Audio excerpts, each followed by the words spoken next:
প্রধানমন্ত্রী আপনি ভালো আছেন? জি মাননীয় প্রধানমন্ত্রী, আপনাকে থ্যাংক ইউ। আপনি আমাকে নিয়ে, আমি জানি আপনি কালকে থেকে অনেক দুশ্চিন্তায় ছিলেন। মাননীয় প্রধানমন্ত্রী, আমি অতীতে যে শক্তিশালী ছিলাম তার চেয়ে 1000 গুণ বেশি আমরা শক্তিশালী হয়েছি। আপনাকে আমরা বাংলাদেশে ফিরিয়ে নিয়ে নেওয়ার আগ পর্যন্ত এবং বাংলাদেশ আওয়ামী লীগের 4.5 কোটি নেতা কর্মীদেরকে স্বাভাবিক এবং সুস্থ জীবনযাপন যতদিন পর্যন্ত না করাতে পারি ততদিন পর্যন্ত আপনার কর্মীরা আমরা এখানে সবাই একসাথে জেলে যাওয়ার জন্য রাজি। মাননীয় প্রধানমন্ত্রী, একটু ভিডিও দেই, আমি একটু আপনি একটু দেখেন, ওকে ভিডিও দেই। হ্যাঁ জি, হ্যাঁ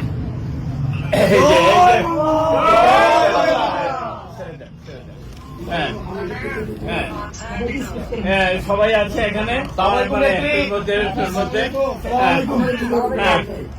সবাই আছে।